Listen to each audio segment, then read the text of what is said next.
also got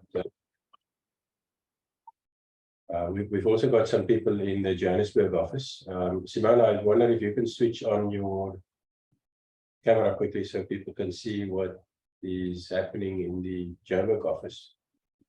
And then we've got 49 people online at the moment.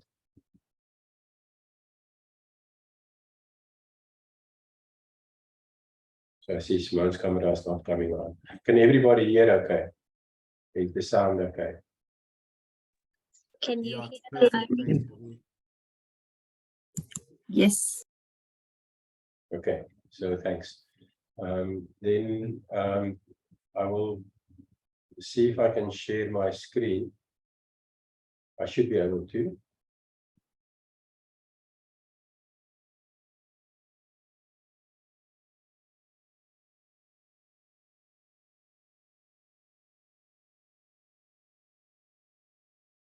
I just need to hide some things here on my screen so I can actually see the presentation I want to give you.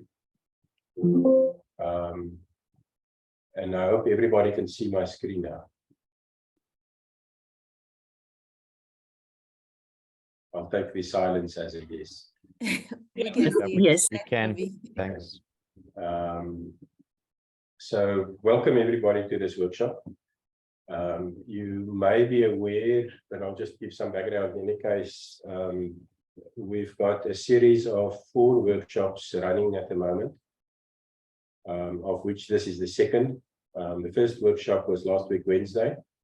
It dealt with it was mainly aimed at project owners, people who have got projects that would potentially be wanting to register on the inclusive carbon standard. This workshop deals mostly with methodologies. It's aimed at people who could potentially assist or develop methodologies for the standard. Next week, Wednesday, we've got a workshop that will deal mostly with auditing requirements. It's aimed mostly at the auditors. And then 2 weeks from today, we've got an official launch. The launch will also be a hybrid workshop like the 3 workshops before it. The physical location will, however, only be in Johannesburg, not in Cape Town. And in Johannesburg, the JSE has offered their auditorium. So we will have the official launch at the JSE, and then obviously it will also be online on Zoom. I just want to ask, in the beginning, I do have a bit of a cold. It's the first time in about a decade that I've started sniffing. So if I do make funny noises during the presentation, please excuse me. It's just the biological warfare that is busy going on, I think, in much of the country at the moment.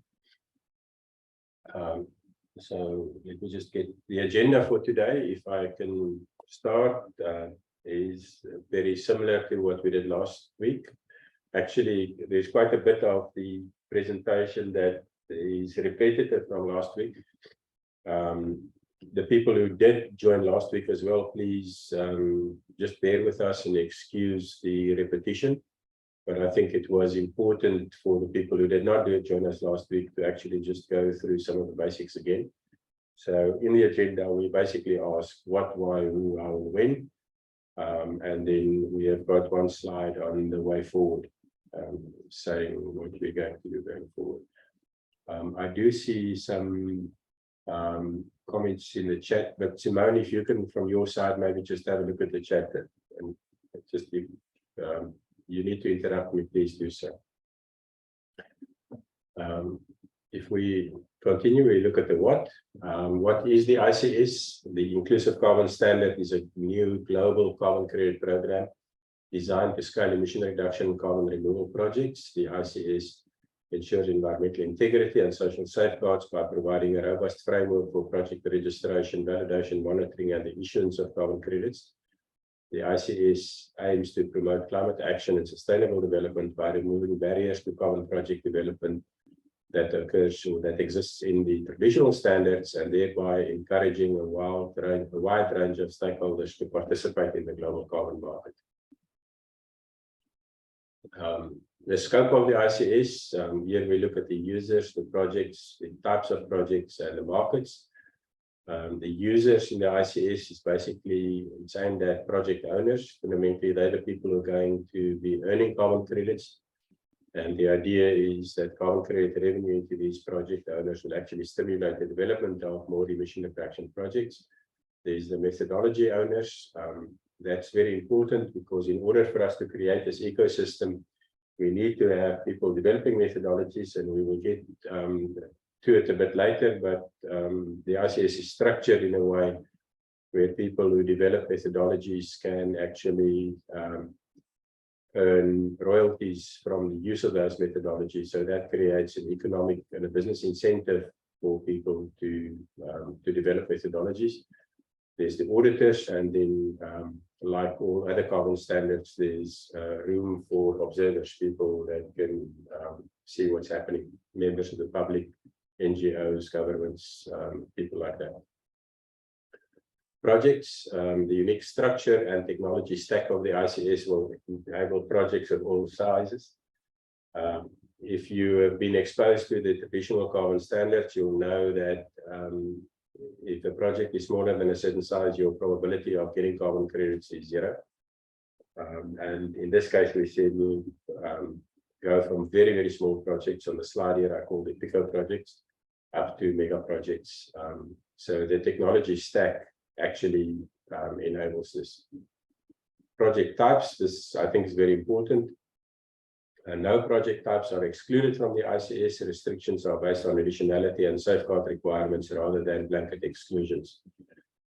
Again, I will refer a lot back to the traditional or legacy carbon programs or standards, and you'll know that some of the standards have blanket exclusions. Like, for instance, in one of the standards, it says that you can't even try to register a renewable energy project that's grid connected and that's not in a least developed country. We think that that type of blanket exclusion is fundamentally wrong. If a project can prove additionality and if it can do it within the context of the required safeguard requirements, then that project should not be excluded. Markets.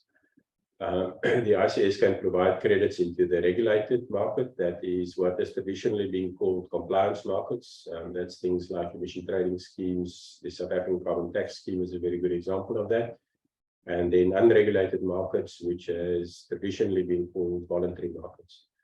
We think that over the next 2 to 3 years, the market structure will evolve into a market that forms part of Article 6.2 of the Paris Agreement, and then markets that happen outside of Article 6.2 of the Paris Agreement. And then the ICS has got a unique system of tagging, where you can tag projects and credits to highlight the fact that they are actually eligible to be used in certain markets. And we will get into that a bit later. The structure, I think, is very important because fundamentally it's the structure that begets the results. The fundamental principle I wanted to show on this fairly complex diagram is that the ICS is structured in a way where, right at the top of the slide, you see that it separates the corporate governance from the governance of the environmental integrity. The motivation for that is to remove any possible link that would create a conflict of interest or a commercial interest that would compromise the environmental integrity of the credits coming out of the standard. In order to do this, there's 2 main bodies. The one is a board of trustees. The standard sits within a trust. The board of trustees operate in terms of the trust deed, and the trust deed says that the board of trustees have got 0 influence over any decision that relates to the environmental integrity of the standard. The environmental integrity for the purpose of carbon programs is defined as the proof that for every 1 carbon credit issued, 1 ton of CO2 is absent from the atmosphere. The Environmental Integrity Committee looks after that. That relates to things like the principles under which the standard operates. It relates to the methodologies, the approval of methodologies, and also the projects and the issuance of credits. And the terms of reference of the Environmental Integrity Committee prohibits them, or any member of the Environmental Integrity Committee, to have any influence on anything that commercially influences the standard. The day-to-day management is run by the Secretariat, and the Environmental Integrity Committee has got a technical subcommittee that assists it in technical matters, and everything happens through the ICS online platform. And we've already discussed the presence of the methodology owners, the project owners, and the accredited auditors, and they actually operate through the platform. And a very large portion of this presentation will actually focus on the operation of the platform. The principles of environmental integrity: obviously, you can't have a carbon program if you don't have the environmental integrity in place. When we started building the ICS about 5 years ago, we started off with the ICROA Code of Best Practice, and subsequently we've also started integrating the CORSIA eligibility criteria and the core carbon principles of the Integrity Council for the Voluntary Carbon Market, or ICVCM. I've put copies of the front page of these documents down at the bottom there, but that's basically the guiding principles of the design of the ICS. On the right-hand side, I've listed the principles. It relates to additionality, mitigation activity, information, must be a realistic and credible baselines, quantified, monitored, reported, and verified. The permanence of emission reductions is very important. There can be absolutely no double counting. The program governance is important. The ICS has got a registry with clear, transparent chain of custody. And then the safeguard principles right at the bottom relate to the principle of no significant harm, and also the Cancun safeguards. Safeguards is very important. So I'm not going to go through the detail of this, but fundamentally all projects have to do no significant harm risk assessment at the registration stage. That's the 8 points that is listed there. And then land-based projects must also implement the Cancun safeguards. Transparency is also very important. This is a summary of the documents that will be available in the public domain. The first is the actual standard itself, the standard document. The standard then comes with a couple of operating manuals. The first is the methodology manual. It basically says if you want to build a methodology, this is how you do it. Gives the principles of that underpins the development of new methodologies. There's the procedures manual. This is basically the handbook for the operation of the online platform. And then the auditor manual for auditors who want to audit projects. In respect to governance, the terms of reference of the meeting of members, there will be an annual general meeting. Sorry, I skipped it in the first slide, but you would have noticed it there. The Board of Trustees, the terms of reference of the Environmental Integrity Committee, the Technical Subcommittee, and the Standard Secretariat. So their terms of reference will all be in the public domain. Minutes of meetings, of the meeting of members, the meeting of the Board of Trustees, and the meeting of the Environmental Integrity Committee. The minutes of the meetings will be in the public domain. Methodologies will be in the public domain at 2 points in the life of the methodology. The first is when a new methodology is in development. A draft of that will be posted for public comment prior to methodology approval. And then all approved component methodologies will be in the public domain for people to look at. Exactly the same with projects. The first is when a project is in validation, it will be in the public domain for public comment, and then all the registered projects will also be in the public domain. That's the project reports, which is the equivalent of the PDDs or project descriptions in the other standards. The same goes for monitoring reports. At the verification stage, a monitoring report is posted for public comment. And then the already verified monitoring reports are also available, and the same goes for the carbon credits that's issued for every project. The elements to the new approach. Here, the first fundamental departure from the traditional standards is an approach to methodologies. Here we deal with what we call component methodologies, and there's a lot of this presentation that actually deals with that, so we will get to that. These are targeted, and that targeting of the component methodologies can actually lead to significantly simplified approaches, and then it reduces the drafting time of the project design documents and the monitoring reports very significantly. Document creation, those of you who have been exposed to carbon credits will know that the creation of documents in the conventional standards are very time consuming and very expensive. Document creation in this is automated through smart contracts. We define a smart contract is a piece of code that executes when certain conditions are met.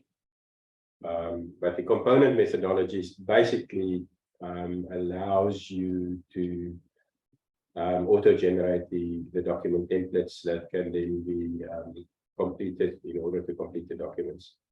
Data acquisition happens through IoT devices, and we'll get into that a bit more in detail a bit later. And then the issuance is also automated based on the automatic calculation of the emission reductions and the automated generation of the documents. Component methodologies. The different types of component methodologies are, first of all, project details, additionality, baseline, monitoring and emission reduction calculation, permanence, and tagging. Many of the existing standards provide for tagging, but in all of them, tagging is an afterthought or add-on. If you go to something like the ICS and you want to put the SD Vista tag on or a W+ tag on your credits, it actually costs you almost more to tag the project than what it costed you to register the project initially. In the ICS, the tagging forms an integral part. So if you want to tag your project, you just at the project creation stage select a tagging component methodology. It's integrated as part of your project documentation. We allow for 3 types of tagging. The first is markets. That 2 examples, for instance, is that if a project is eligible to trade credits into the South African carbon tax system, then you can use a component methodology that says these are requirements for the South African carbon tax system, and it can be tagged for that. Another example of markets is there are a lot of the large international multinational companies have set net zero commitments. In a net zero commitment, a company may decide to implement either emission reduction or carbon removal projects inside the value chain. Some people refer to this as insetting. You can actually write a component methodology that proves that the project is implemented inside your value chain, and then tag it to say that this project is inside the value chain of company ABC. And then it's those credits, it's visible and it's audited that those credits actually form part of that value chain. You can tag for co-benefits, and there you can basically do anything. Like, for instance, you can pick a SDGs, write a component methodology for specific SDGs. The component methodology will have certain requirements with respect to monitored variables and things that you've got to do to prove that that SDG is actually, the contribution is made towards the SDG, and then the project is tagged like that. The last one is unique. I'm not aware of any other standard that makes provision for it. It's about the use of proceeds. As an example there, let's say, for instance, you develop a cook stove project and you are going to put a certain percentage of the revenue back into the community where the cook stoves are rolled out. then you can tag it for use of proceeds, and then it forms part of your monitoring plan. It forms part of your project design documents, and the buyer of the credits can know that the cash flow related to the sale of the credits actually is used in a certain way. Just when you look at the projects, all projects must have at least one of the following component methodologies. That's project details, additionality, baseline, and monitoring. All carbon removal projects must use a permanence component methodology, and any project may use a tagging component methodology or methodologies. Just a quick comparison about with the traditional programs. In the traditional programs, the methodologies are monolithic with a very, very broad scope. Each methodology contains basically everything that you need. The scope caters for many, many scenarios, and the application can be cumbersome and complicated. Now, those are two very easy words to say, but the amount of hassle that you can have in your life because of these methodologies can be very significant. In the ICS, there's individual component methodologies for project description, additionality, baseline, monitoring, permanence, and tagging, as we've just mentioned. But the important thing here is that those methodologies are very targeted, very small, and by making the methodologies targeted and small, you can actually simplify the project development process very significantly. This slide gives a bit of an example of the difference. I've taken one example. It's probably one of the worst methodologies you can ever imagine. From Prometheum side, we've actually registered 2 projects using this methodology. It's called ACM 0012. It's a large-scale consolidated methodology for energy recovery from waste heat or waste energy recovery.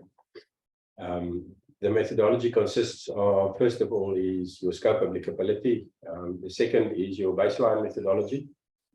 And there, the methodology caters for 6 alternative scenarios with respect to waste energy generation, 12 alternative scenarios for electricity generation, 14 alternative scenarios for heat generation, and 8 alternative scenarios for mechanical energy generation. So what you've got to do when you write your PDD or project design document, you've basically got to pick what's applicable to you. And that is a very, very difficult process. And it takes many, many pages, many, many hours. And when you go into the audit process, you've basically got to substantiate all of that.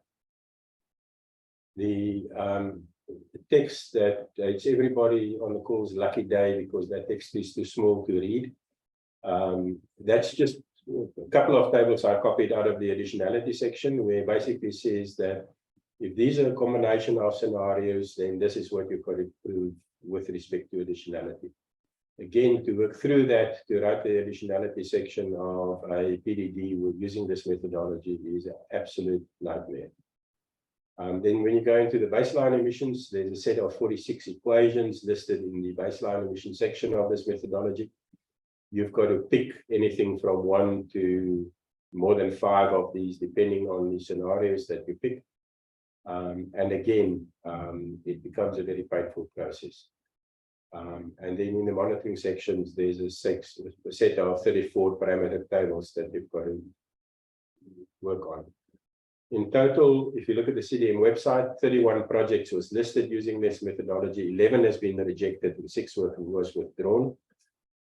I mentioned that we've done 2 projects using this on the CDM.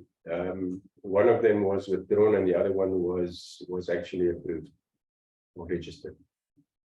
If you wanted to do something similar on the ICS, you'll basically have your 4 component methodologies. They will be very targeted, very focused, and you'll probably spend less than 1/10 of the amount of time figuring out what you need to do than what you do if you use the CDM methodology. The approach to document creation. The traditional programs, your PDDs, PDs, or monitoring reports, is a very labor-intensive process. You basically take a human being, you put him behind a computer, you give him a printout of the methodology, and he starts writing. What becomes important then is the interpretation of complex and sometimes opaque methodologies. Sometimes the methodologies was very, very clear in the mind of the author of the methodology, but by the time you need to figure out what the author intended, it can be very difficult. Calculations are done in spreadsheets. Again, that's a labor-intensive process. And the documents and calculations are audited for human errors, interpretation, data capture, and calculation errors. And all of this adds up to a very expensive process.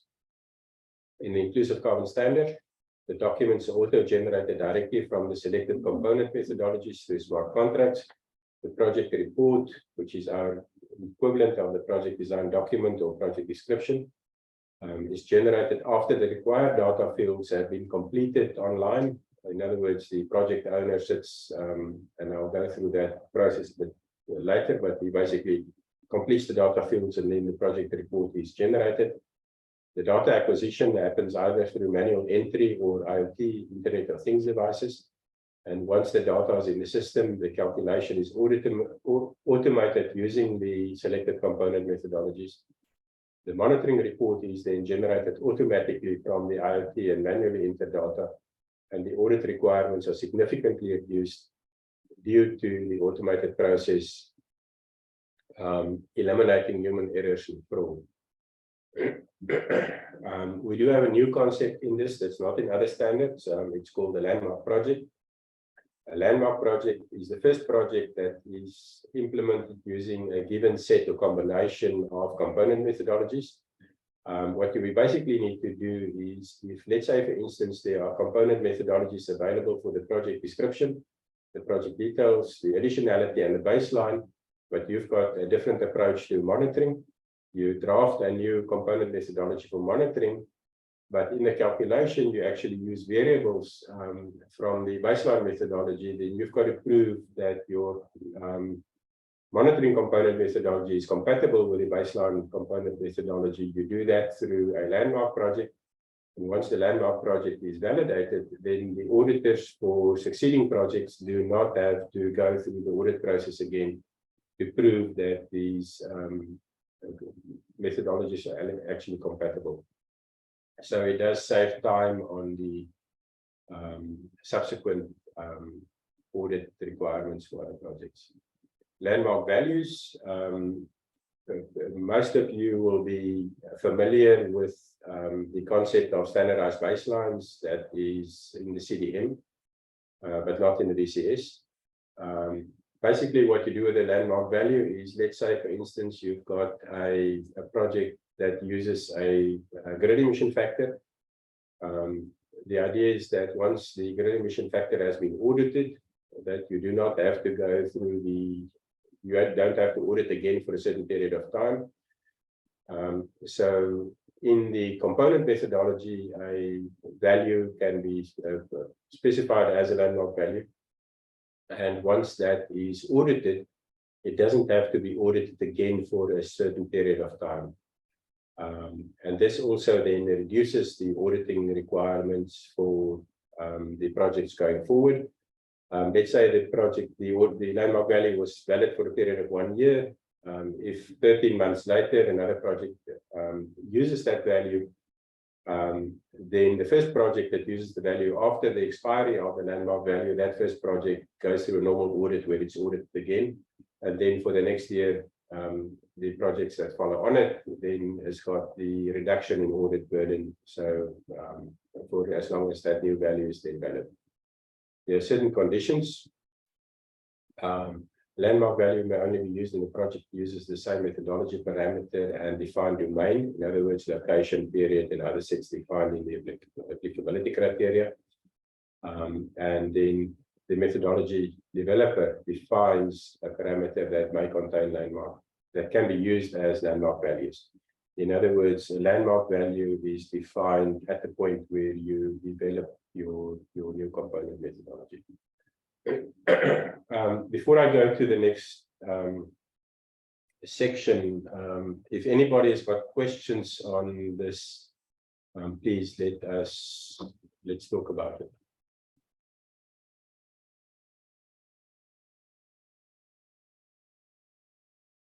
Any questions?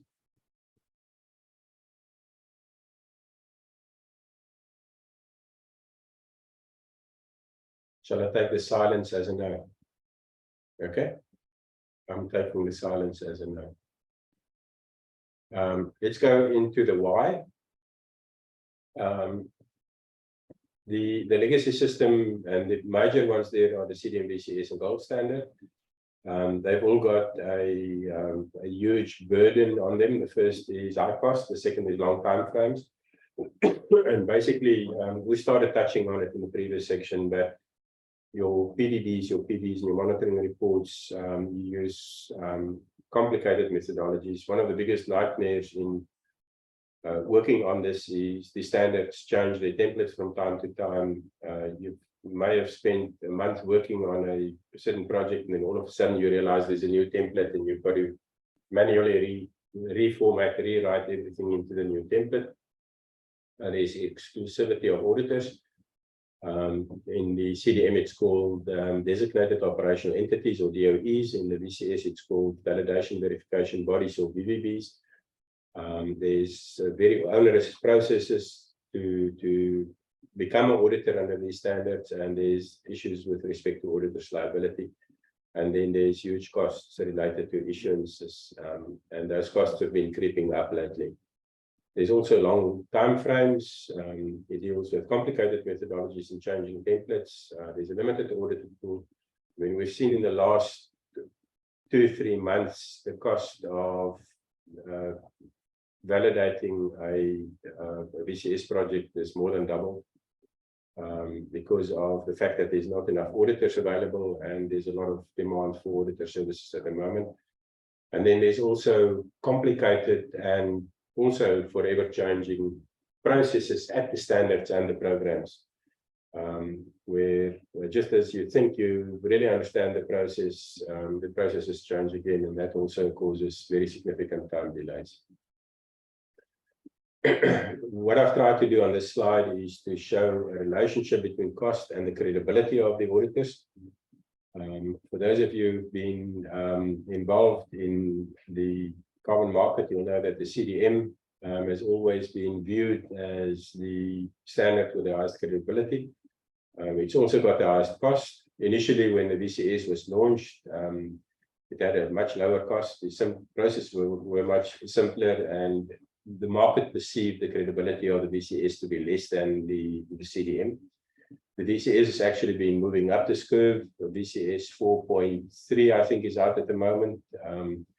And the cost is going up dramatically, and the credibility, the reason why the cost is going up is the VCS is implementing actions that they believe will increase the credibility of the system. And there's a continued trend of the VCS to go up in a certain direction. Examples of schemes that have got lower cost but also high credibility. One is the Japanese government's joint crediting mechanism. It's got a significantly lower burden than the CDM or the VCS at the moment, and the reason for that is basically the methodologies that they develop are context and country specific. And in the context that we get these context specific methodologies, it reduces the cost, but the credibility is still fairly high. And we've seen very recently, since basically the end of last year, we've seen some Article 6.2 deals coming out. Like, for instance, if you look at the agreement between the bilateral agreement between Switzerland and Ghana, then you see that they can also have a much targeted, more economic approach to issuing carbon credits. The purpose, what we've tried to do, and I hope that I'll convince you in the duration of this presentation that we are on the way of achieving it, is to actually keep the credibility high, but to reduce the cost of issuing carbon very significantly by using this unique combination of different approach to the methodologies and as well as the technology stack that we're building it on. One of the biggest challenges we see in the carbon market is a disparity, a disconnect between the cost and the administrative burden related to the issuance of a carbon credit versus the cost and administrative burden related to the emissions that that carbon credit is used to offset. At the end of the day, a ton of CO2 in the atmosphere is a ton of CO2. So there's no logical reason why you should have a significantly higher cost and administrative burden on the offset than what you've got on the actual emission. And that is the case. I've taken as example here the South African carbon tax or South African SAGER system. Those of you who are from South Africa will be aware of the system. But by the time you submit your greenhouse gas emissions to the government, that you will pay tax on, there is actually not even a requirement to audit. The regulation says that the government may, if they so decide, request it to be audited. On the other hand, if you offset it with a CDM or a BCS credit, there's a very, very heavy audit and cost burden associated with that. The ideal position sits in between. The ideal position is actually to increase the auditing burden on the actual emissions and to reduce the burden, administrative and auditing, the cost overhead of the credits that we use so that they can come into the same space. And we are hoping that the ICS will move us in this direction. Just one last slide on the comparison with the old systems. People on the call will know that your risk of erroneous exclusion of a project from a scheme like the CDM was incredibly high. There are a lot of projects out there that are actually very good carbon removal projects. But because the CDM took a view that you should never ever include a project erroneously, the cost of erroneous exclusion has become very, very high.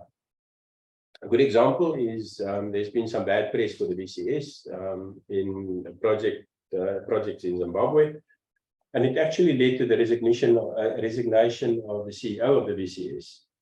So the BCS currently also operates on a point where there's a very low probability of the erroneous inclusion of a project, and when one did come out, it cost the CEO its professional life. But the risk of erroneous exclusion is incredibly high. Historically, some of you have been in the space long enough, going back about 15 years or 20 years, you will remember a thing called the Chicago Climate Exchange. There you could basically just take your project and list it, which means that there was a very high risk of erroneous inclusion, but a very low risk of erroneous exclusion. We think that climate change and the need for emission reduction is so important that we have to rebalance this. We have to understand that there has to be a bigger risk tolerance with respect to erroneous inclusion, because we have to reduce the risk of erroneous exclusion. And again, this is what we're trying to address with the inclusive carbon standard.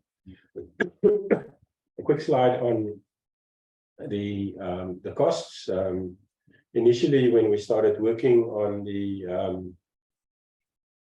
ICS, we said that if we can't reduce the life cycle cost of issuing carbon by at least a factor of 10, then we shouldn't even try, because if you want to make a change, you must make sure that it is actually a change. So what I've done here is I picked a random value of 10, and I asked, out of a maximum effort and cost of 10, how would the ICS relate to the traditional standards? Methodology development, because the methodology, once you've done it, you can use it many, many, many times over. For the CDM, I've put at the value of 1. The ICS, I've also put at the value of 1. There's a bit of a give and take there. It is more difficult to develop the methodology because it's got to go onto the online platform. And you've got to understand how it works. That's the negative side, but on the positive side, the methodologies are so much more focused, so much more simple.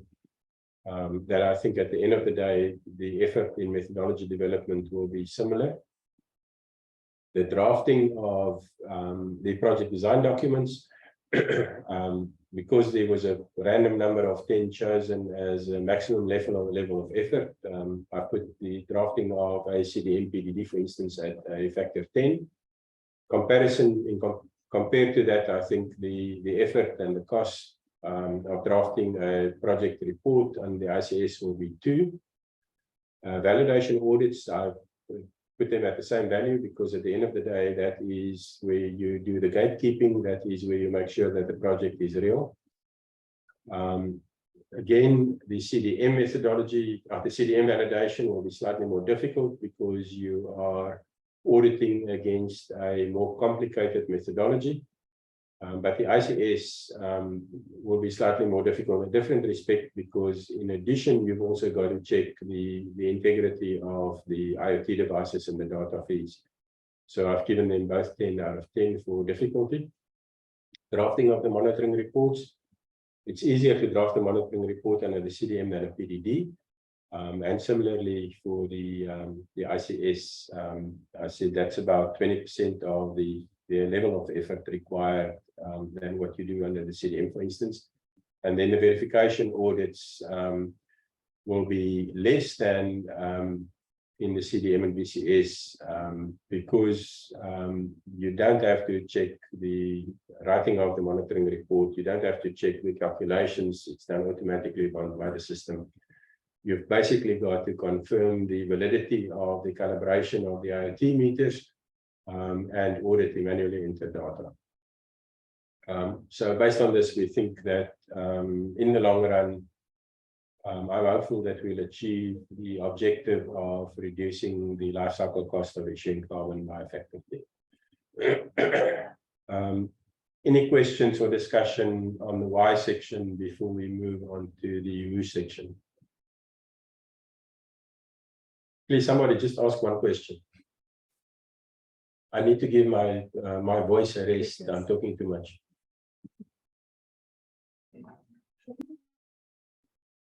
So let's do this last. Okay, then I'm moving on. Can anybody just give us proof of life from the other side? Yeah, I have a question. No question. Hello, Robbie. We're here. Oh, yeah, Robbie. Hi, everybody. No questions, Robbie. Okay. I'll send you a Christmas card, Robbie. Thank you. Yeah. Robbie, I have a question. Yes, I'm listening. Could you have you in this process engaged at all with the DMRE, with the DNA, and sorry if you've made this point, but is the purpose of the ICS still very much to be aligned with where government is going in terms of a domestic standard? Yes, very much so. Who's asking the question? It's Andrew. Andrew. Oh, yes.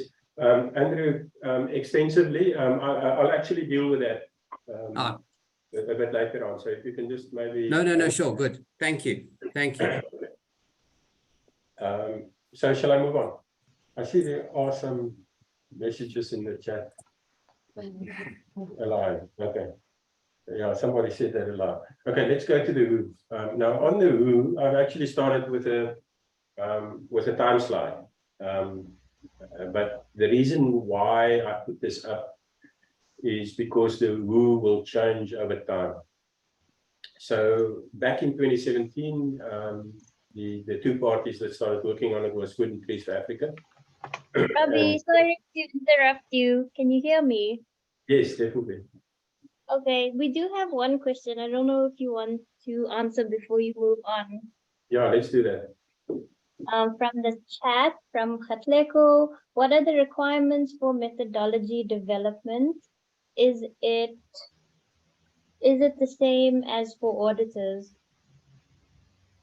So we'll get to the auditors, the requirements for auditors. For auditors, we basically require accreditation as well as training, ICS training.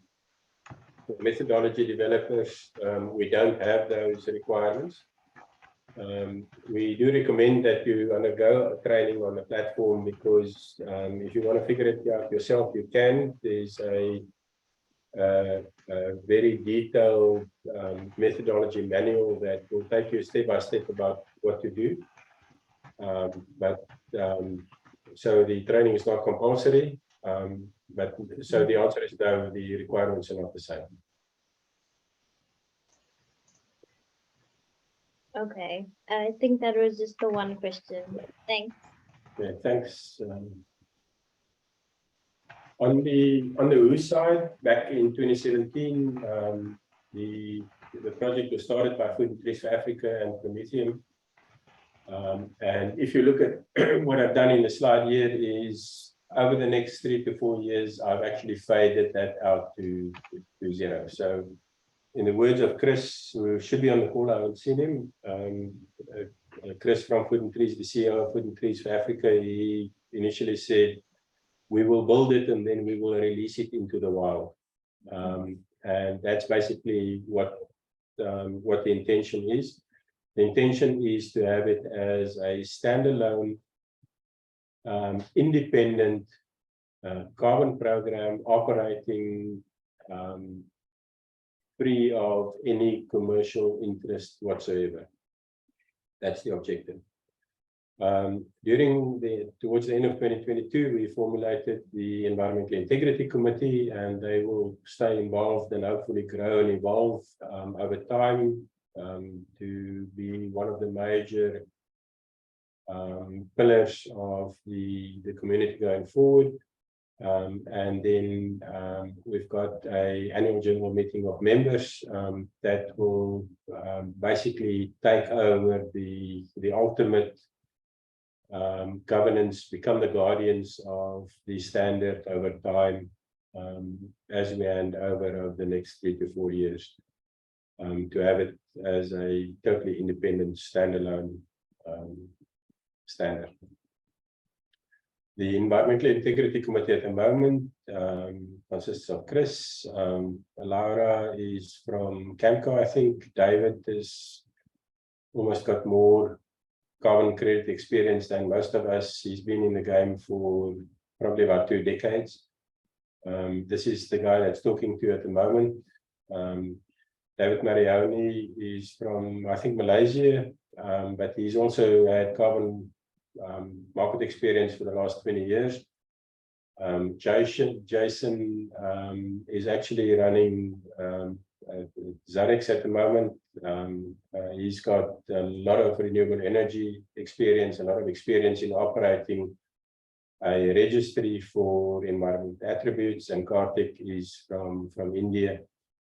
Karthik, I think, if I remember correctly, works for South Pole at the moment, and he's also got an incredible depth of experience in the carbon space. Approvals and acceptance, and this is where I get to answering the question about South Africa. Initially, as I mentioned, when we started this work, the ICVCM, which is the Integrity Council for the Voluntary Carbon Market, didn't exist yet. So we started building initially on the principles of ICROA.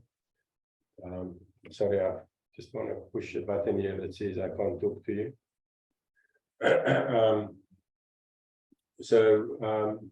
The ICVCM has published a document called the Core Carbon Principles. When the first version of the Core Carbon Principles came out, we actually sat down and we worked through all the detail. We produced an internal document that's more than 200 pages in size, where we took every single one of the requirements of the Core Carbon Principles, mapped it to the ICS, indicated where the conditions are met, and in cases where it wasn't met, we actually then went back and updated the ICS to actually meet those conditions as well. CORSIA is the carbon offset reduction scheme for the international aviation. They have got a thing where they approve standards to supply credits into the CORSIA system, and we will definitely be submitting an application to CORSIA for accreditation by CORSIA. and then the South African standards.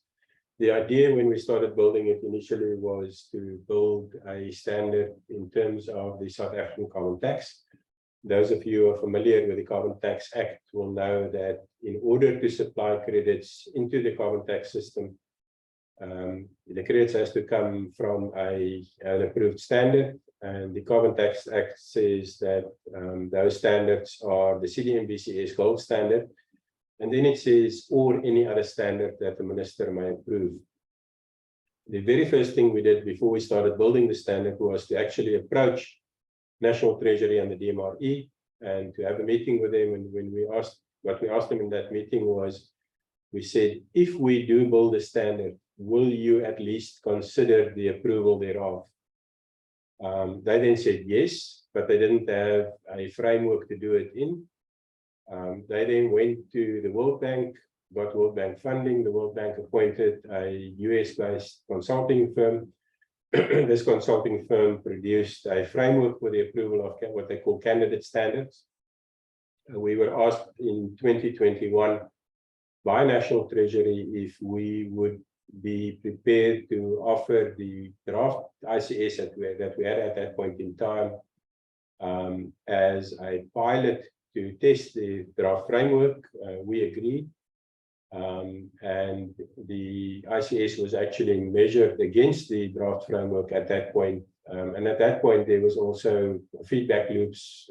We made some changes to the ICS because of the draft standard, I mean the draft framework, and there were some changes made to the draft framework because of work that we've done.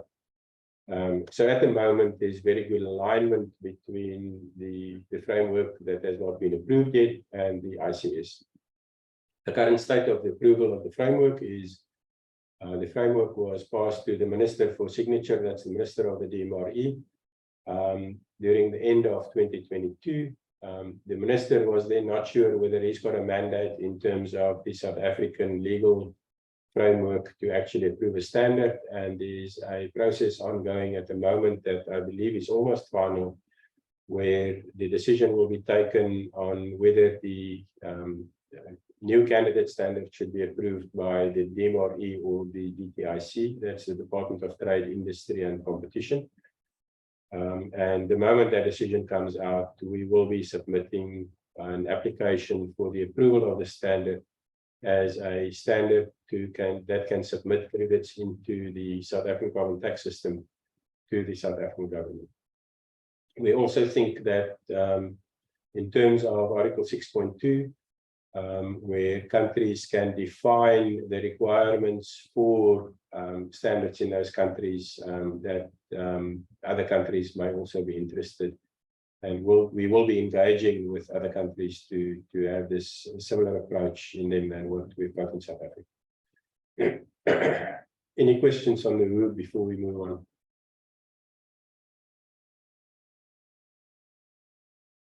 I'm going to take that as, I'm going to take silence as proof of life.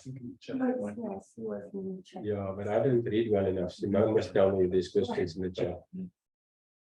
Simone?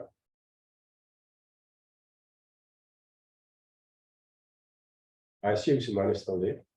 Yeah, she is. She just needs to unmute. Oh, okay.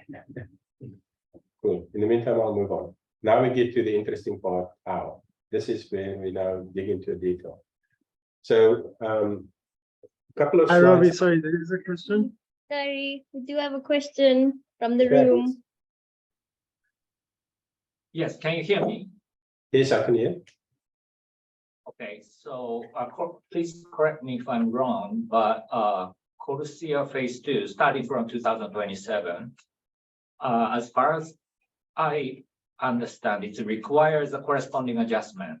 And is it likely the South African government agreeing on a corresponding adjustment for the Corsia eligibility Phase 2? I think in principle, the answer is yes. In practice, we don't know yet. There is a process ongoing at the moment for the DFFE, the Department of Forestry, Fisheries and Environment, to appoint a consultant to draft the Article 6 framework for South Africa. Once we have that Article 6 framework, it will be clearer. But I think the indication from government officials have been that South Africa will be prepared to export credits, in other words, to operate under Article 6.2, and to allow for the export both to other countries through bilateral agreements and to CORSIA.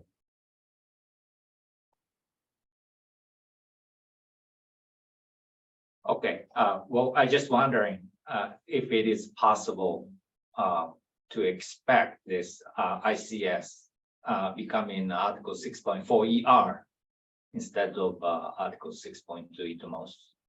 No, But I it don't think, has- no, I don't think that will be possible. I think Article 6.4 ER will only be credits generated under the Article 6.4 mechanism. And we are starting to see quite a lot of action from the supervisory body that's coming out. But ICS credits will definitely not be, or to the best of my knowledge, not be eligible to become Article 6.4 mechanism credits.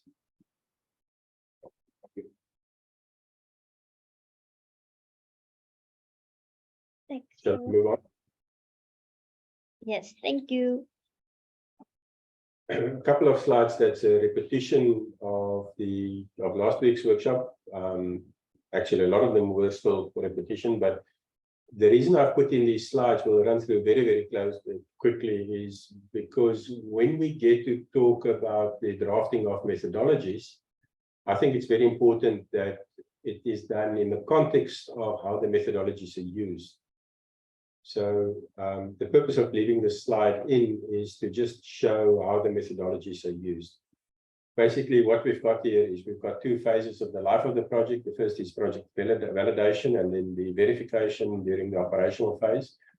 Basically, what it comes down to is the project owner, initially when he registers the project, selects the component methodology. The component methodology then executes the smart contract to generate the project report template. The project owner completes the template.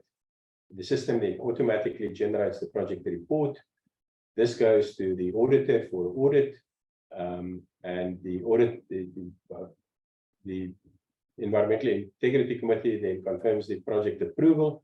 Once the project is approved, it operates, and then what happens is the monitoring report is then also auto-generated by the methodologies.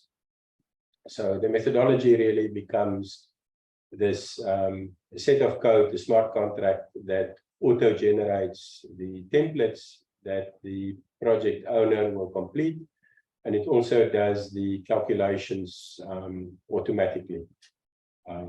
So I think that's the important context.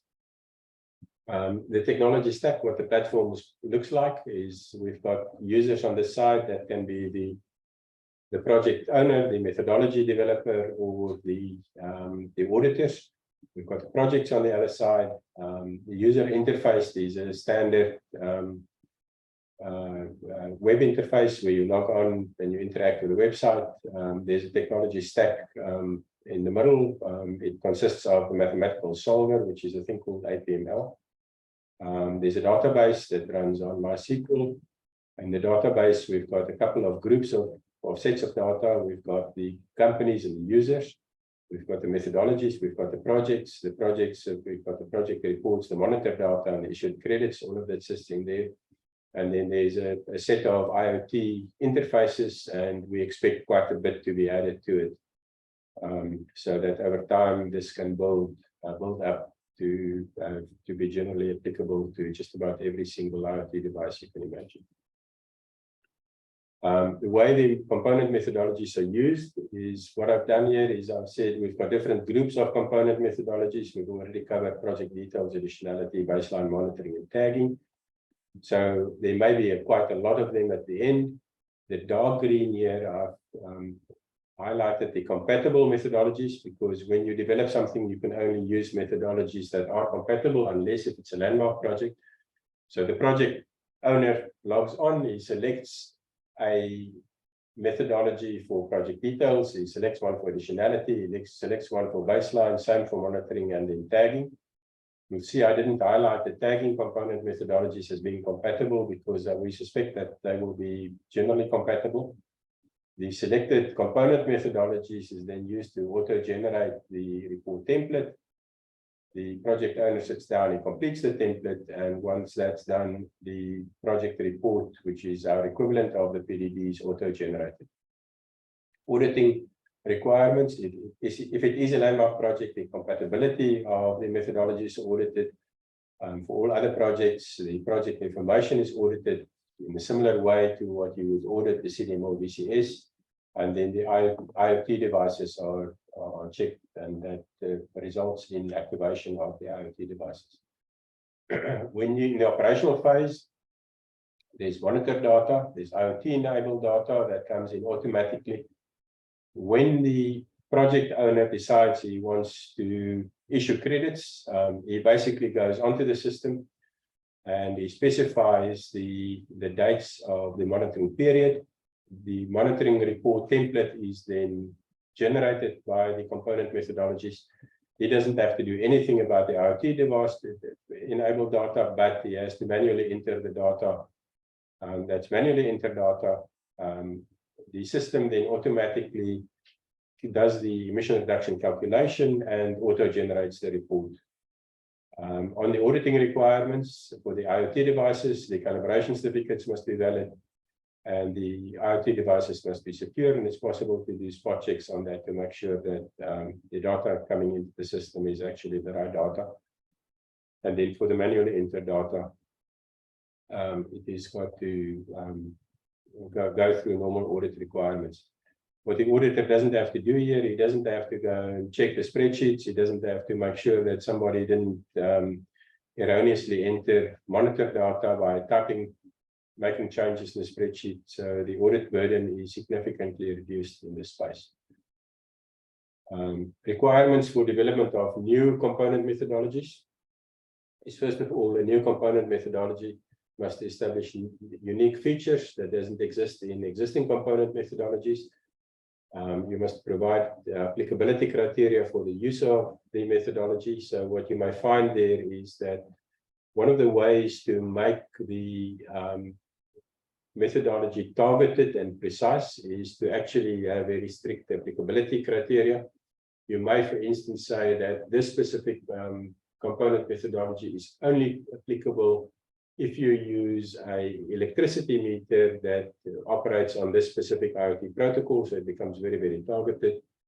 If you've got a methodology, a project that uses a different metering arrangement, then you may need to do a new component methodology. And then you've got to consider the compatibility and dependency of the component methodologies. That's done through the landmark project process. And then you must address all the specific criteria in the methodology manual. So in the methodology manual, it basically says that for the project details component methodology, these are the things that you must address. Like, for instance, you have to address in that section the do no significant harm issues. You've got to address things like stakeholder consultation, stuff like that. The same goes for your additionality, for your baseline, and your monitoring and your permanence component methodologies. The component methodology process. First of all, the methodology owner will sit down and will enter it on the new methodology onto the platform, and we will take you through an example just now. The ICS then generates the component methodology. In other words, what it does is it takes all the inputs and it actually generates the code that then becomes the smart contract. Then there's two routes that it can go. The first route, it can go through an audit process. That's for more complicated new methodologies, or it can go directly to the Environmental Integrity Committee. For simple ones, let's say, for instance, you're drafting a component methodology for a project details. It's not necessary to have that through an audit process. It can come over here. The project is actually, both of them gets posted for public consultation. Then it's audited, it's submitted for with a recommendation of approval or not. The Environmental Integrity Committee then approves it. Then the Secretariat activates the component methodology online. The component methodology is then available to project owners for use, and when it's used, then the methodology owner then receives a royalty for the use of that methodology. Revisions. A component methodology remains valid until it is withdrawn by the Environmental Integrity Committee, or when it's replaced with an approved revised version. The following can be used to trigger it. If the Environmental Integrity Committee gives a request for revision, it may be revised. There could be actions by the methodology owner. In other words, the methodology owner can say, I want to revise this methodology and submit a request for revision. Or it can be a request by a project owner that is using a specific component methodology. Now I want to hand over to Sarina, who will just take us through the demonstration of what it actually takes to upload a new component methodology onto the platform. Thank you, Robbie. So when you are logged in as a methodology owner on the ICS platform and you've gone through all the necessary registration processes, you will start by simply selecting that you want to create a new component methodology.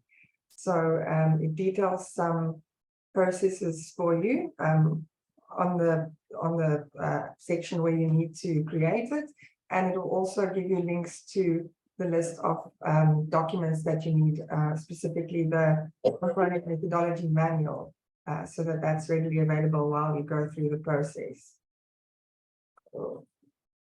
Riding with someone else's car. When you select to start and create a new component methodology, it will firstly ask you the high-level information. So you will give your component methodology a name, so project details for emission reduction projects, as an example, give it a description, a motivation for creating a new component methodology, which will be specifically important when it comes to evaluating the uniqueness of the component methodology. And you can see you will select what type of component methodology it is. There are different categories, selecting your sectoral scope, but then also importantly explaining the compatibility of this component methodology with other component methodologies available.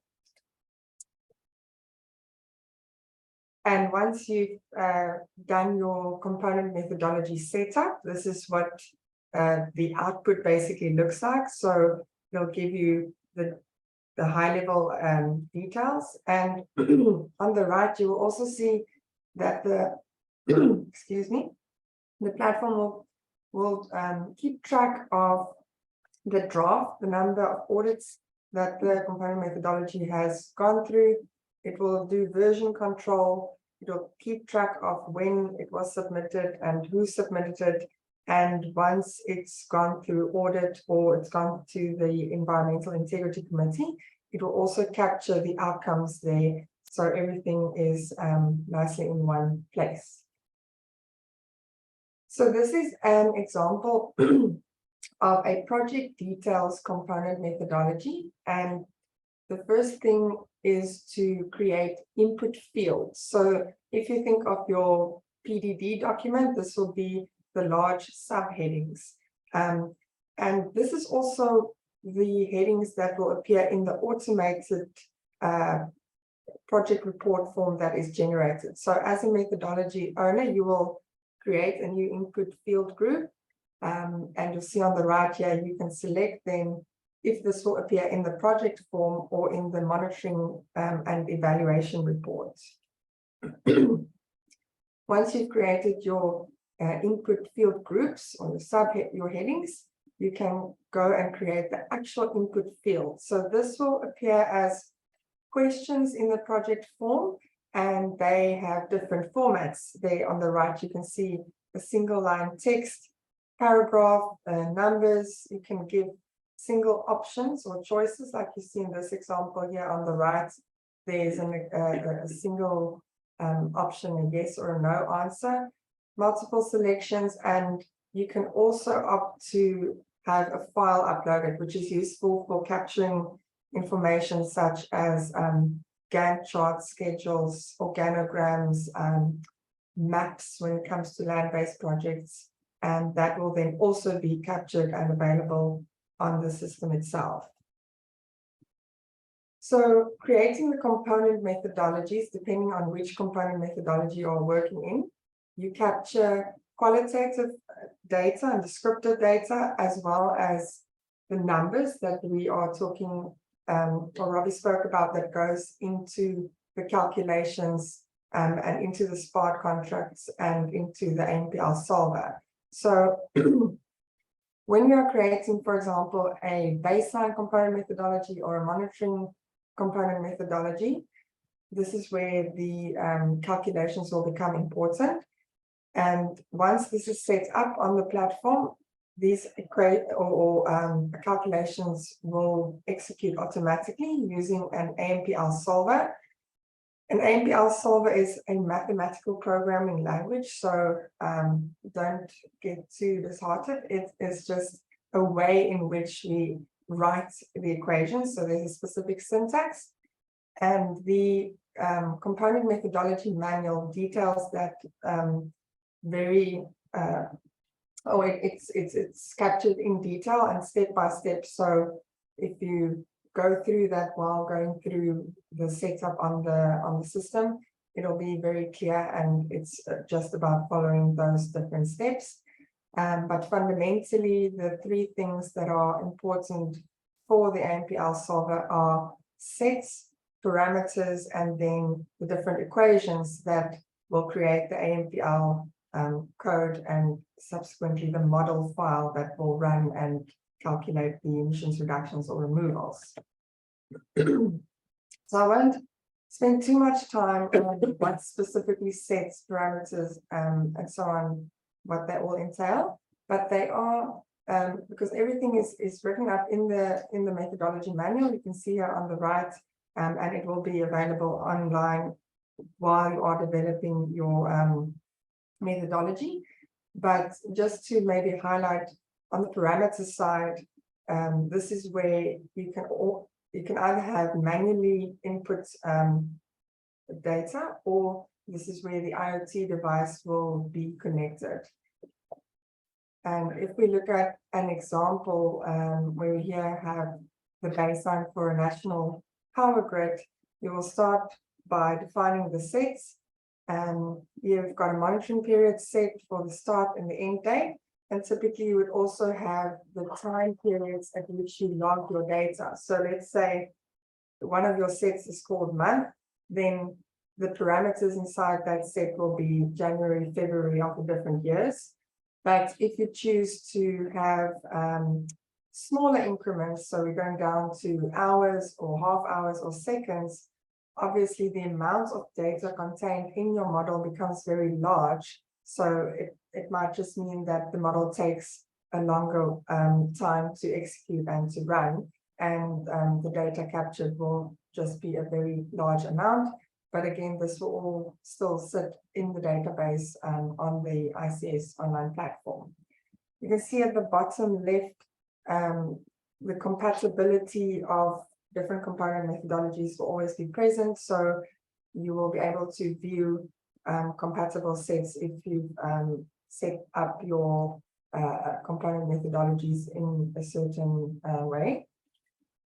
Then following these sets, there will be parameters. I think most of you will be familiar with those. And again, either input parameters through manual entry or through IoT devices, or variables that are output variables that are calculated.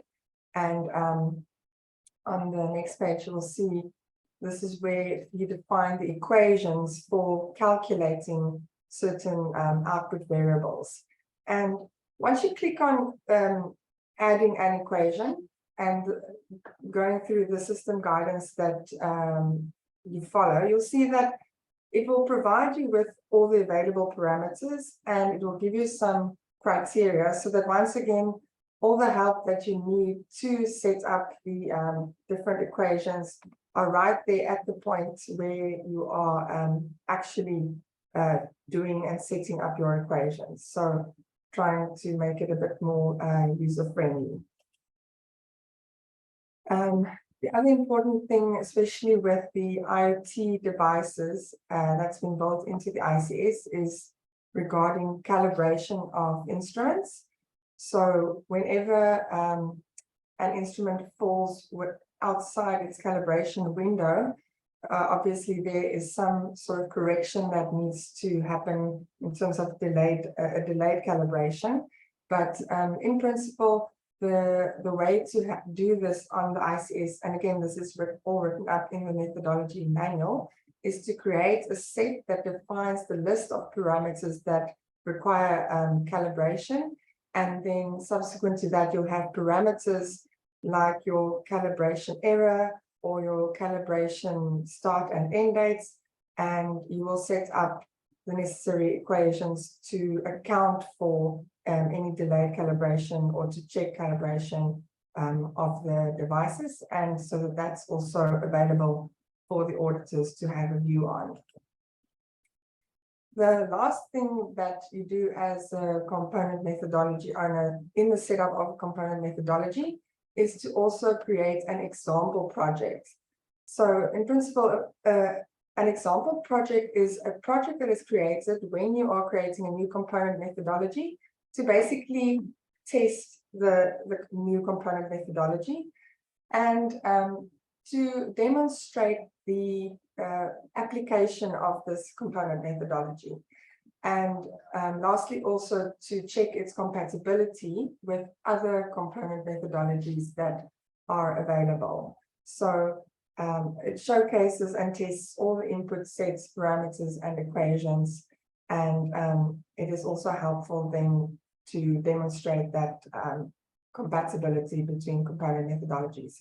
And it can be a real project, but it can also be a hypothetical project just for the simplification of demonstrating the new component methodology. Then when you are creating your example project, here there might be some example projects already available on the system to use to demonstrate your new component methodology. Otherwise, it's just as simple as creating an example project, and this basically follows the exact same process that creating a new project will follow.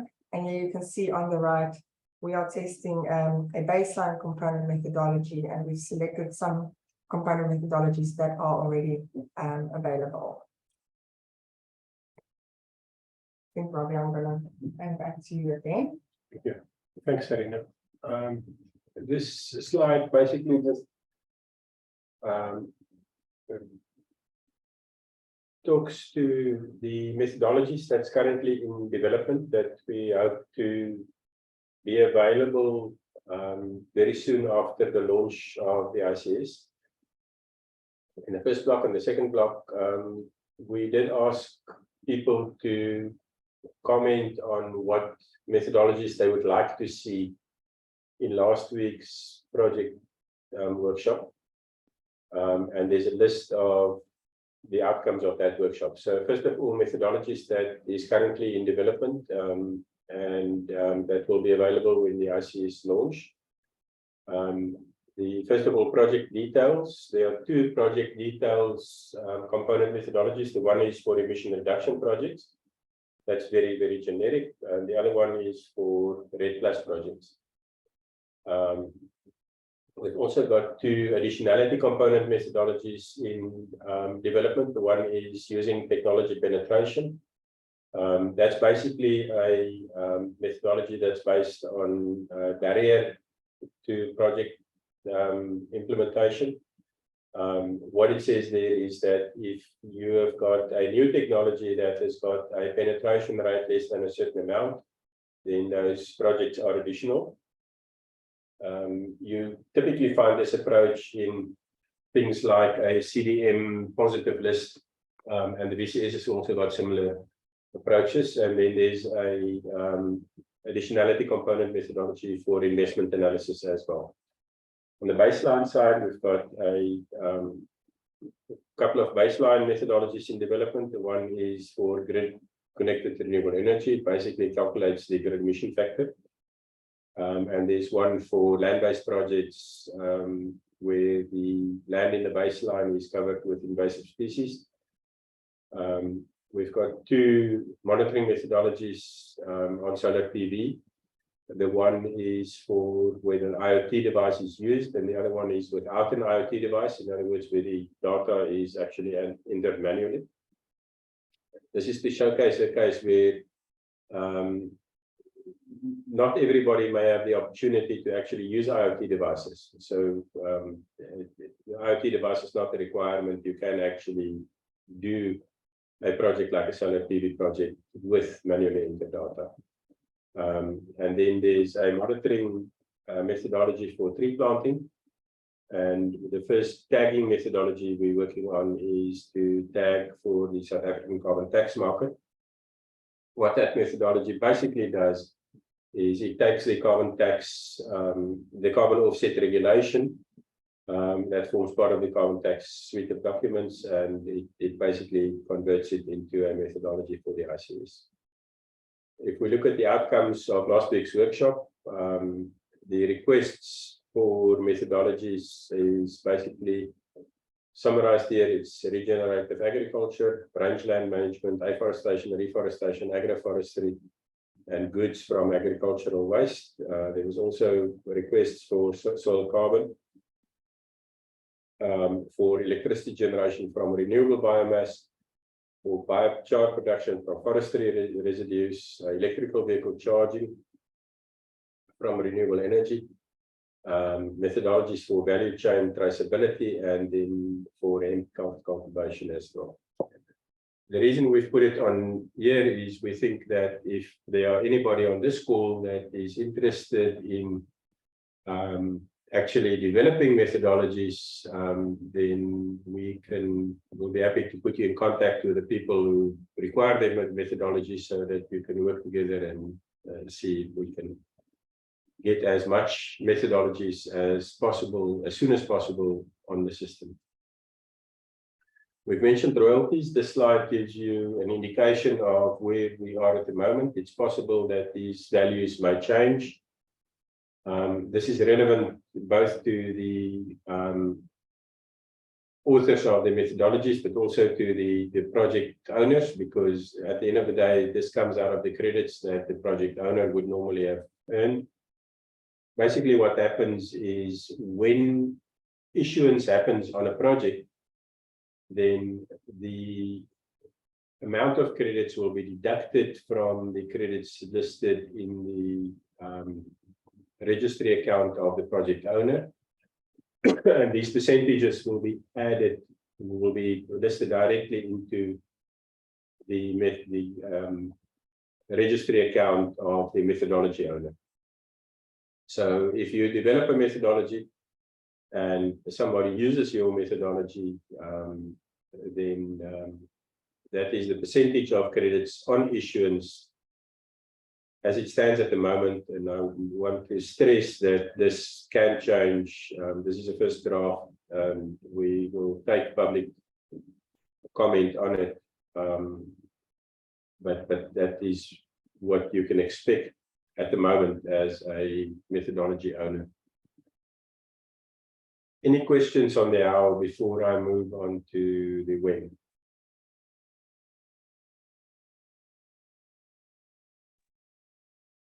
I'll take the silence. We do have a few questions from the chat. Okay. Let me get there. How many methodologies of the same type for the same industry will be allowed on the platform? I think what's important there is we had a slide up where we spoke about the requirements for the component methodologies.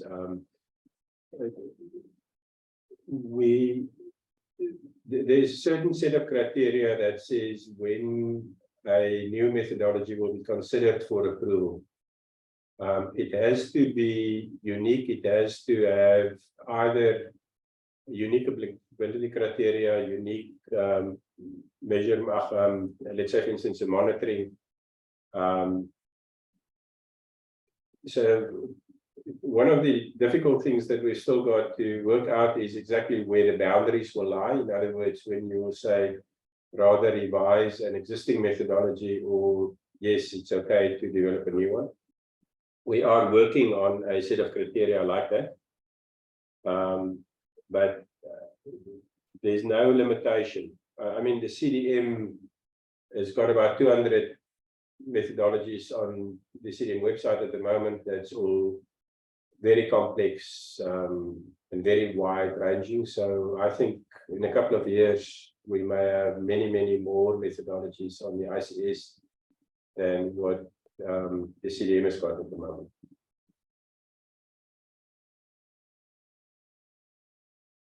Thanks, Robbie. And then we've got one from earlier. If a project already started and is 5 years in, can you still apply for the project on ICS, or can you only apply for projects that have not yet started? There's two dimensions to that question. The one is the actual registration, and the second is when you can start earning credits. So on the actual registration, it will be dealt with on the basis of additionality. There are certain linkages between early start of a project and whether or not you can prove additionality. So that will depend on the additionality component methodology that you use.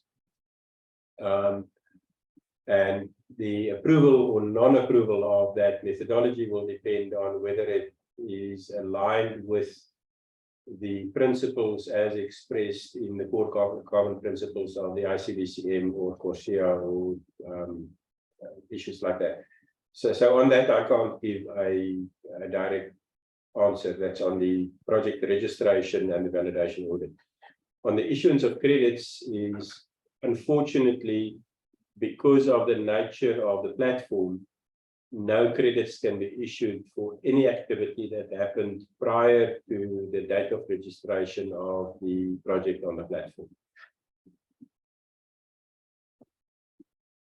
Robbie, it's Jason. I have a question.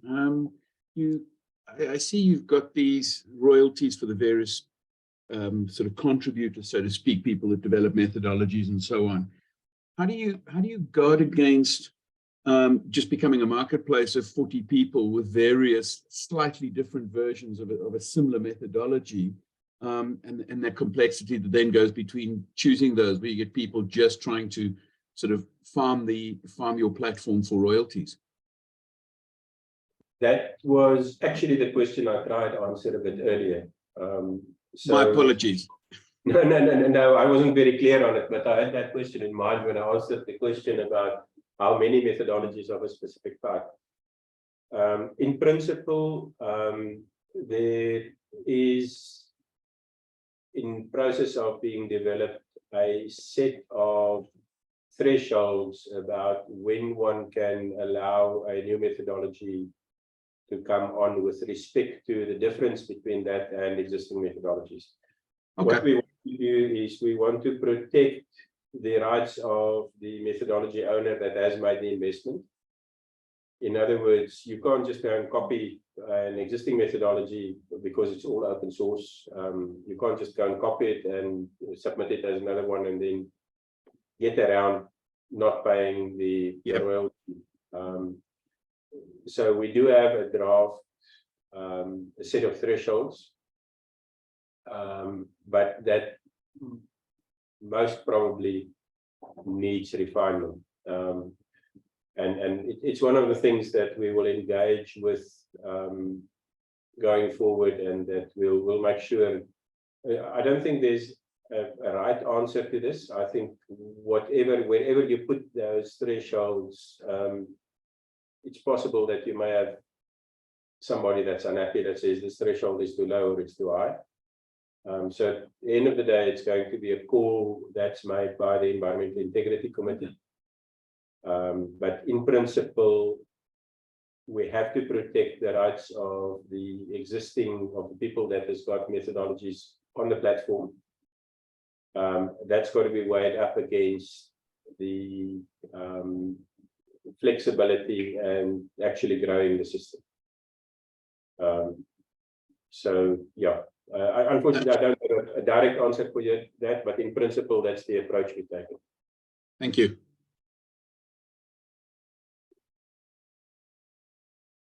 Thanks, Robbie. Can I move on? Can continue. Okay, Yes. thanks. Okay, just the timeline, what's happened is, this is a bit of history of how we got to where we are. In 2017, I mentioned a bit earlier, but the very first thing we did is we sat down with National Treasury and the DMRE, and we asked them, if we develop this, would you seriously consider approving it? And that then triggered this whole process of the development of the framework. We at the time also put a draft 0 together of the standard. At the time, the idea was very much to build it on a blockchain. So the innovation that went into draft 0 was, first of all, to look at the component methodologies that we spent, to look at smart contracts, distributed ledger, which is really a blockchain, IoT and remote sensing. In 2019, we reached a point where we have built the first proof of concept on a blockchain called Corda. Subsequent to that, we decided not to use blockchain or distributed ledger technology. The reason for that was twofold. Our initial funding source disappeared, and it was going to be a lot more expensive to build it on novel technology than on conventional technology. But secondly, for those of you familiar with the blockchain space, the only reason to really use a blockchain is to disintermediate a trusted central third party. And by its very nature, the standard has to be a trusted third party, so you don't really have to use a distributed ledger. However, the two philosophical issues that came out of the blockchain space that we have retained in the development is, first of all, the concept of smart contracts, and secondly, the whole way in which to approach the commercial model. In other words, rather than to do it as a business that will make money, we build a community within which we create an ecosystem, and the ecosystem creates the commercial opportunities for all the members of the ecosystem. That's very much a business philosophy that was born in the blockchain space, and that we've retained.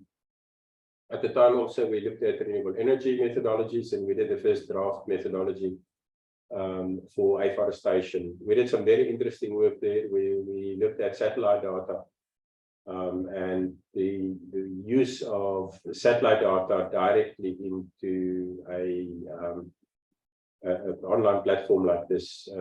And there, yeah, that was fascinating work that we will hopefully take forward very soon. In 2020, we started the platform development. This was now falling back on conventional technology. We did the web interface, database, IoT capability, and the calculation engine. 2021, we started stakeholder engagement. We had a couple of workshops. We pilot tested the DMRE framework. I've mentioned that a bit earlier, where we actually offered the standard as it stood at that point in time to the World Bank consultant of the DMRE to use as a pilot test for the framework. 2022, we published the first version of the standard as it stands today. We started beta testing the platform in April, and we started putting the governance structures in place. And most of that was in terms of reference of the different governing bodies, and we established the Environmental Integrity Committee.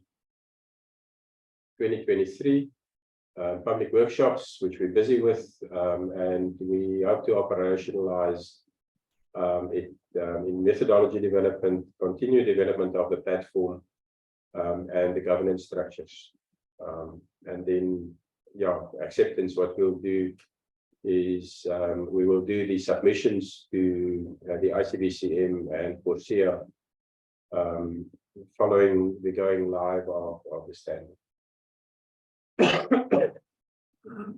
Just the development timeframes, we're at a point now where we are launching. The system will go live after the launch event on the 14th of July. So then members of the public will be able to access it. We'll open it up. And then the things that we need to do is the methodology development, auditor training. What I haven't put on the slide is also, we'll also give training to methodology developers and project developers. And then the applications for recognition under the ICBCM, Corsia, and the South African government, that will also then happen. Short-term action plan, methodology development, really what we'd like to do is to get as many component methodologies on the platform as soon as possible. Example projects, auditor training, project development projects, landmark projects and landmark values, and then the applications, as I've mentioned. And then just a very brief slide on way forward. One of the things that we really need to do that's fundamentally important to the success of this endeavor is to build a very strong community. And that goes to project owners, methodology developers, and owners and auditors. Without having a strong community around this, it will not reach the critical mass, and it will not be able to benefit the world out there. Ongoing development. We've been doing a lot of the technical work. The IT partner in this is a company called Blackbird. They've been doing most of the building of the IT platform. I think that's going to be ongoing. I think as time goes on, we will figure out ways to increase the user experience. Just maybe a comment. We have just placed the order to do a security audit of the software. The moment that's complete, we will make the software open source as well. Basically just by posting it on GitHub and providing a link to the GitHub repository. Methodology development, ongoing identification of needs and building of new methodology.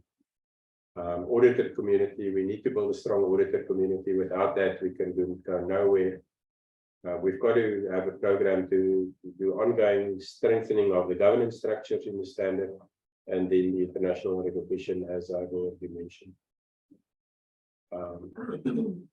And that was the presentation. Any final questions before I stop sharing so that we can see each other again?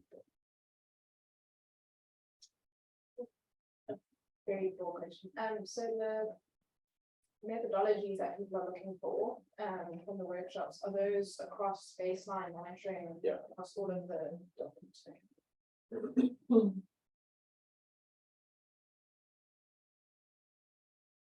Don't look at me. Yeah. Sorry, Robbie, one question, David Cornish here. If one particular party is working on developing a particular methodology, is there a way to check that you're not duplicating if it's already being applied by somebody else? Not on the platform at the moment. What we may want to, I think what we should consider is to create some sort of a bulletin board where you can say, listen, this is what I'm working on. But until such time as what a methodology is approved, only the methodology owner can see that methodology in development on the platform. So Okay. you can log on and you can see which methodologies have been approved by other people, but you can't see new methodologies that's currently in development by other people. So one of the things that we could do is we could build this bulletin board where people can say, listen, this is what I'm working on. If you're interested, contact me, or yeah. Okay. Yeah, I think just so that we could get in contact with other parties wanting to develop a similar methodology, or whether there's some kind of registry that would be helpful. Yeah. Okay. Philip, can you guys please make a note of that? Yeah, thanks, Robbie. Okay. Then from the chat, we've got from Alicia, when can we officially start using the ICS platform for project registrations and credit approvals? That will depend on when the methodologies are approved, because before the methodology that you want to use for the project is approved, you can't really do anything. We are hoping that within a very short period after the platform launch, a couple of weeks from now, there will be some approved methodologies on the platform. But it will really depend on the rate at which people will come to the party and develop methodologies. Okay, and then so Grant had his hand raised, but I see it's disappeared. I'm not sure if he had a question. No, I've still got it up, if I can ask. We can't say sorry. hello in any case. Hi there. Okay, first of all, Robbie, I've got a two-for question here. One, what is the expected timeline for a methodology approval? So sort of roughly, would it take 3 months, 1 year, 2 years to get approved? And then secondly, I suppose it links to, I think, one of the other questions, David or someone, if people are starting to develop lots of methodologies, but they're using methodologies from other schemes as a base, maybe Plan Vivo, the Climate Action Reserve, Australia for carbon farming, etc. Is there a way to kind of, would the Integrity Committee look at things like I don't want to use the word plagiarism, but cross-pollination of other schemes? Those are the two questions. Yeah, on the one about timing, I'm not sure. I hope it won't take long, but it's the type of thing where you will only really be able to give a real answer once you've got the process up and running. I suspect that the first ones might take longer than what the times will settle at later. Basically because it's a new system, people have got lots of questions. We're basically in uncharted territory. So I'm sorry, I can't give you a straight answer on that one. Understand, it's a bit like a piece of string. Yeah, understood. Yeah, on the one, the fundamental principle is to measure mainly against the core carbon principles.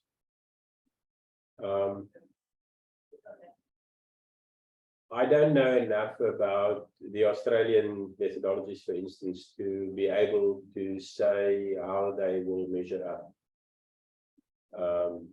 I think if you look at CDM methodologies and BCS methodologies, those I know very well. I think that it will be a lot easier for the individuals who look at the approval if the principles are established in other standards like the CDM or the BCS. If you take, I mentioned a bit earlier, the concept of using technology penetration, for instance, to prove additionality. We know that that principle has been tested in both the CDM and the BCS.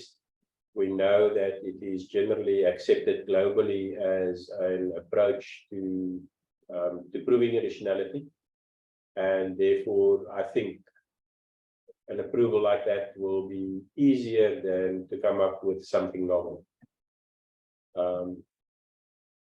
And as I said, unfortunately, I can't answer your question about some of the other standards like the Australian standard.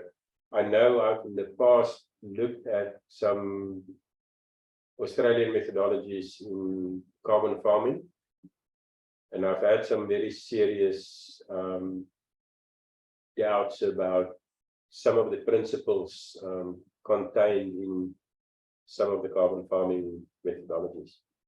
But fundamentally, every new methodology will be tested against the core carbon principles.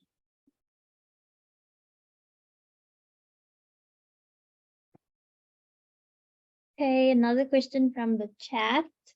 In the forest restoration context, do you have access to species-specific equations for South African tree species when calculating carbon stocks above ground and below ground?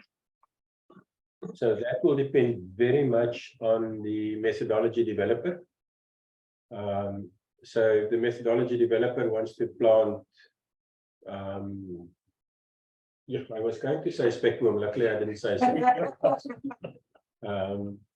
But if the methodology developer wants to plant a group of, let's say, 5 or 6 or 10 different species, and they've got the allometric equations and the growth equations of those trees, they can build it into the component methodology, and then it's fine. But from a standard perspective, we've had a lot of questions about whether you will take this type of project or whether you will, how you will calculate a emission factor with respect to this specific intervention. Or no, it's the same as this question, do you have equations for specific species?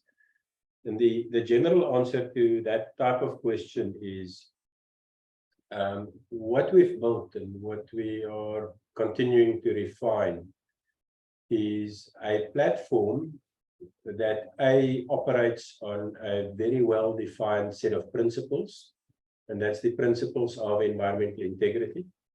And B,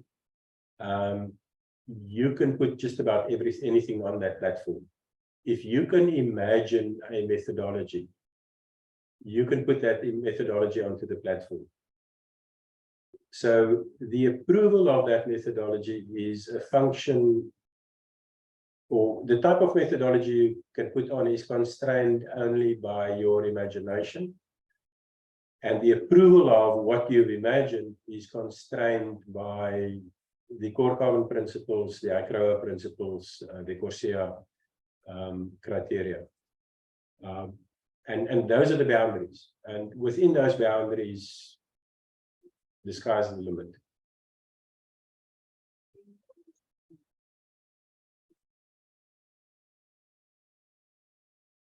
I've actually got, I think you could probably see it, I've got the chat open here. There was a question from Gwen about the rooibos and honeybush. Gwen, I think what we'll do is we should put that on the list of methodology requirements. If anybody is interested in assisting with the methodology like that, please just contact us, and then we can. Then we've got a question here from Elisha. Can we officially?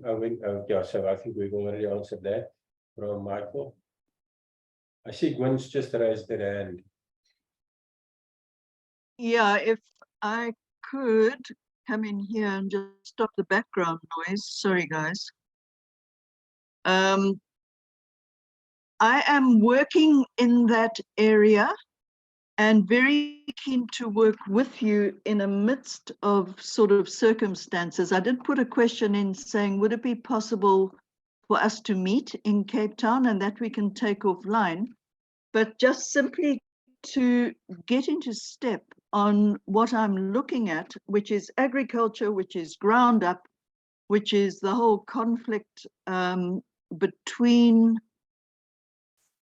biodiversity and, for instance, cultivation of rooibos. Cannabis comes into this as well, and what I generally call agriceuticals, which are agricultural products that are used in medicinal products, or because there's a huge amount of compliance around there.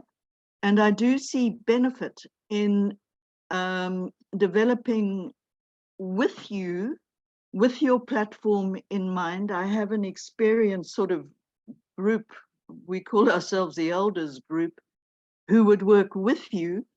We also have contact with Smart Trade Networks, which we see as the overall data connector, for want of a better term, and that's where the traceability comes in.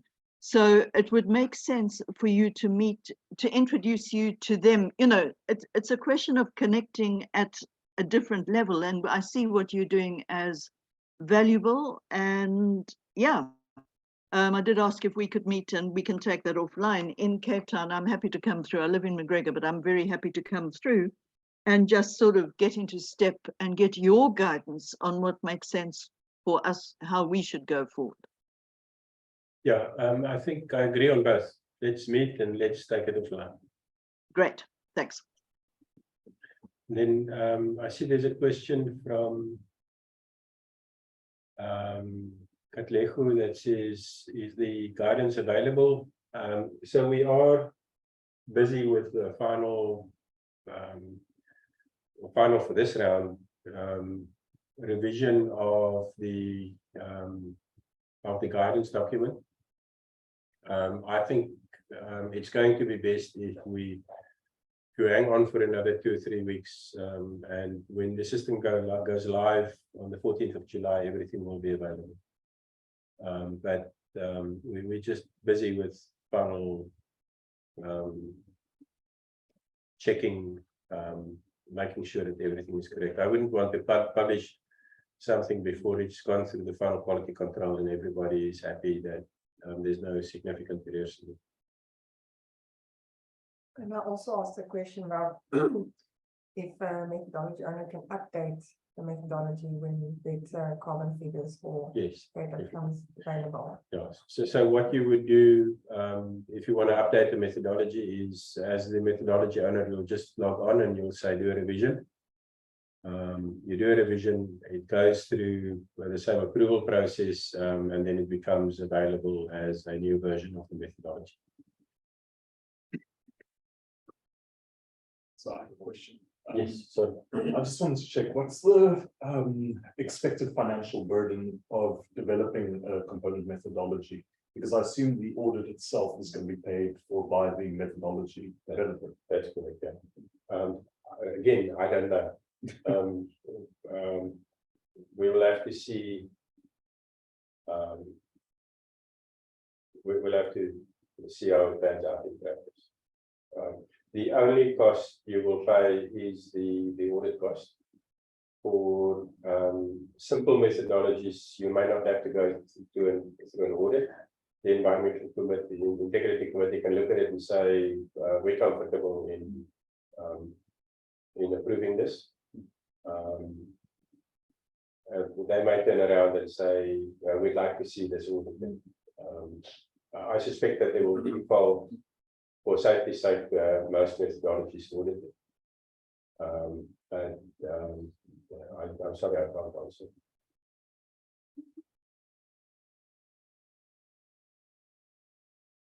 Any more questions?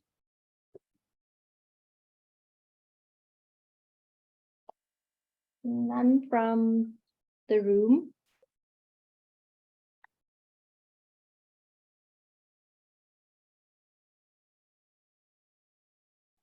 Okay, then can I then wrap up?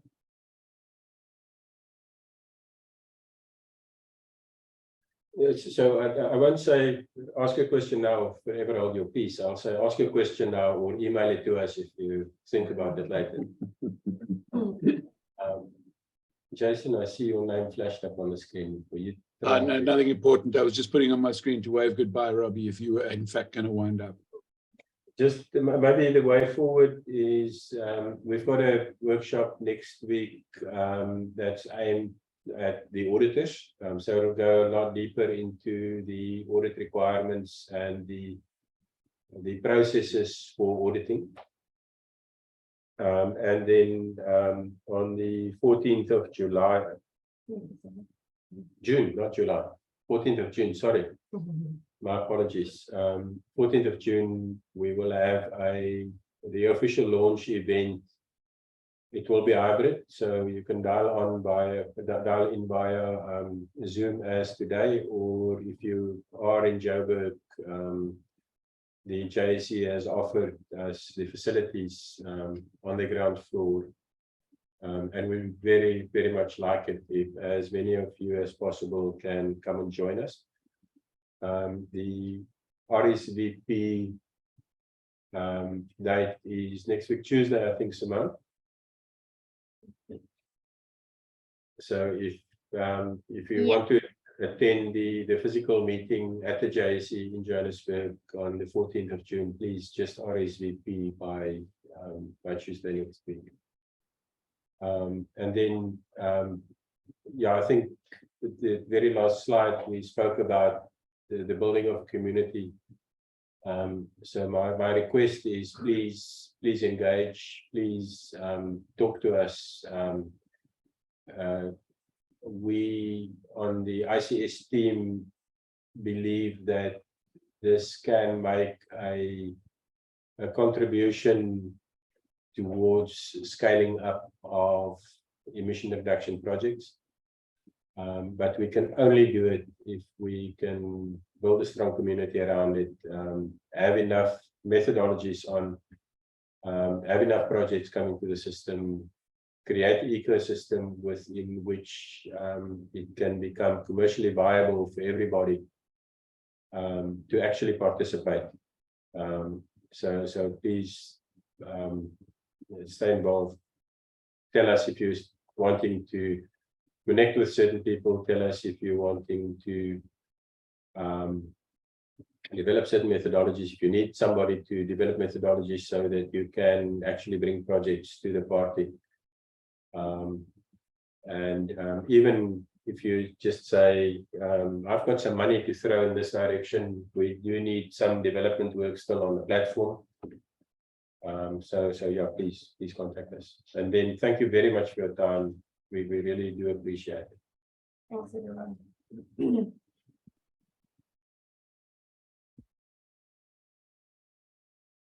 So are there any snacks then?